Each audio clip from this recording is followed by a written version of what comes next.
You're tuning into Black and White Sports on YouTube.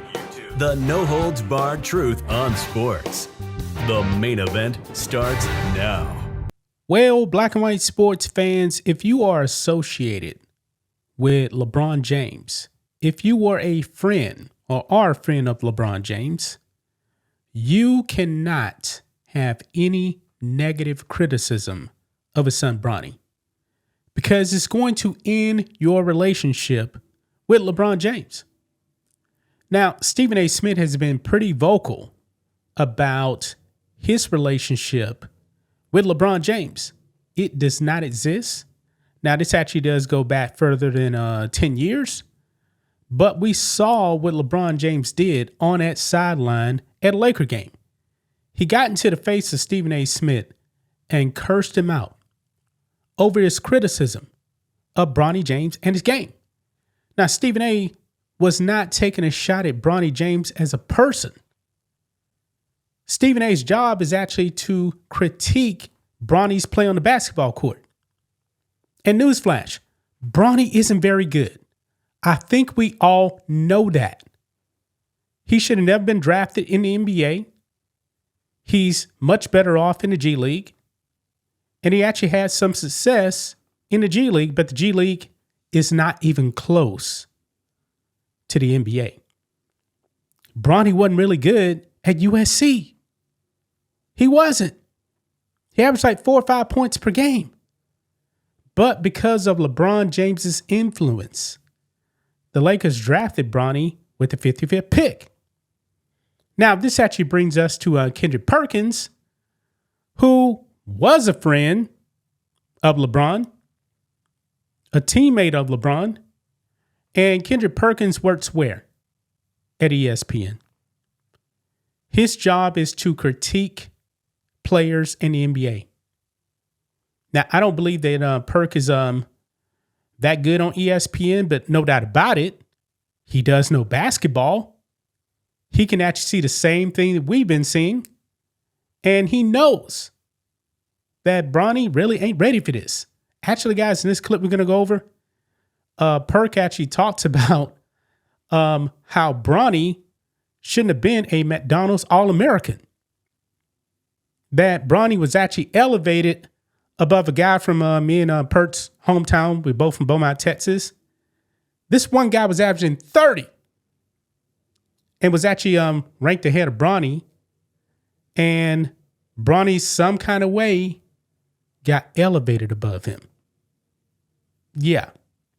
So this clip, man, we're going to watch. Perk is not going to hold back. He says pretty much, yeah, he lost friends over his critique of Bronny. Yeah, LeBron James did all this to himself, man. He was hyping up his son, who really wasn't ready for all this, man. He wasn't. This is all on LeBron and not really on Bronny. All LeBron had to do was just keep his mouth closed. And if his son actually makes it to the NBA, he makes it. But LeBron pressured NBA teams, namely the Lakers, to draft his son. And so far, guys, it's completely backfired. So let's get into this. Here we go. Right over here. I lost Russ, KD, Bron, ESPN analyst and NBA champion, says he lost friends over Bronny James' opinion.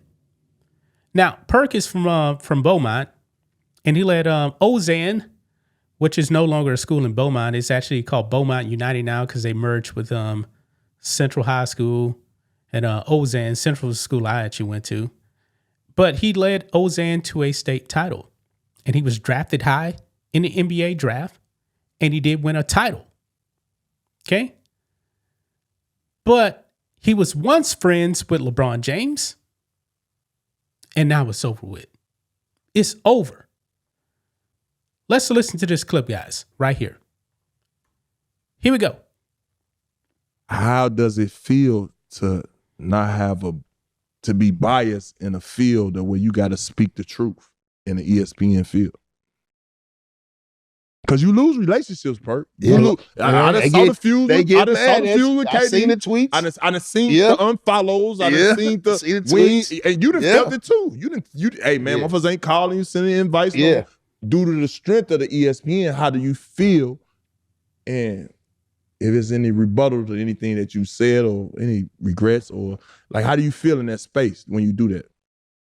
Man, it's just like what you said earlier. It's like, it's one of them Latoya Luckett situations where you be torn. And that's why I asked you that, Killer, because it's real motherfuckers that fuck with you, and to get on there and then motherfuckers still active in the league, it's like you gotta call the game. Like it ain't. You gotta do his you job. feel what I'm saying? So it's kind of a hard position for you to be in, bro. And I ain't gonna laugh up the way you've been doing it, fool. I ain't gonna lie. I love it, bro. I really, really do. I lost some friends. I know, some real shit. I lost I read the media. Russ, KD, Bron. Like I had to speak on the shit though. You know what I'm saying? And it be hard situations, bro. Like we talked about the McDonald's game, and like Bron got mad at me because we was talking about Bronny. You know what I'm saying? About the draft. I really didn't want to touch on it because I'm like, bro, first of all, we shouldn't be talking about the 55th pick. Like I get it, it's his son.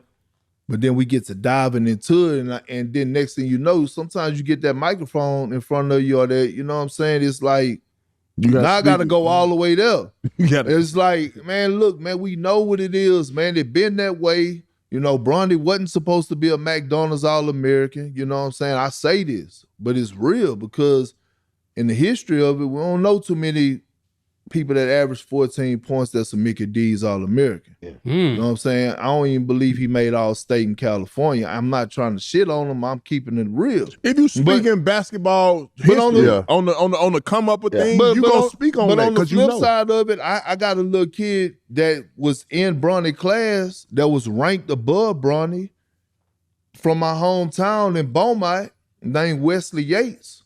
You know what I'm saying? He was averaging 30. And as soon as they got a month away to get nominated, Bronny jumped him. But this man averaging 30. He been ranked above him this entire time. I got my whole town mad at me because I ain't speak on that shit. You know what I'm saying? So it be those situations, man. Yeah, you guys heard that right there. Bronny James really is not ready for this, man. I'm not even really sure he wanted to be in the NBA. Not really sure. But look over here, man. The Lakers so far, I know it's early in the season. They played 3 games. They're 2-1, okay? Bronny this season. Now, we know last season he was going between the NBA and the G League. He's played in a grand total of 1 game for 3 minutes, and his stat line is complete zeros.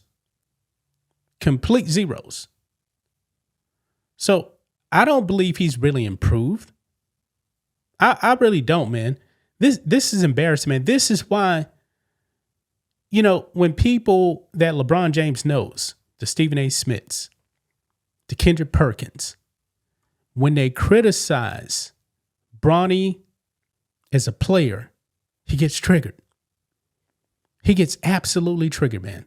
See, Michael Jordan, man, he never tried to hype up his sons when they were in college to go to an NBA team and say, hey, you must draft my son. That's what LeBron did. Remember, he wanted to make history. He wanted to play with his son, man, and the Lakers had this stunt where they brought out the Griffeys last season, first game of the season, you know. But unlike Bronny and LeBron, the Griffeys, no doubt about it, they can play. Ken Griffey Jr., the son, one of the greatest baseball players of all time. No doubt about it. The Mariners made a good choice. When it comes to Bronny, he still ain't really playing. But to LeBron, if you criticize him, I must end my friendship with you. That's petty. That's really petty, guys. But that's just my thoughts on this. What do you guys think of this? Black and white sports fans, let us know, stick up on all this in the comments. Make sure to subscribe to the channel. And we'll catch you next time.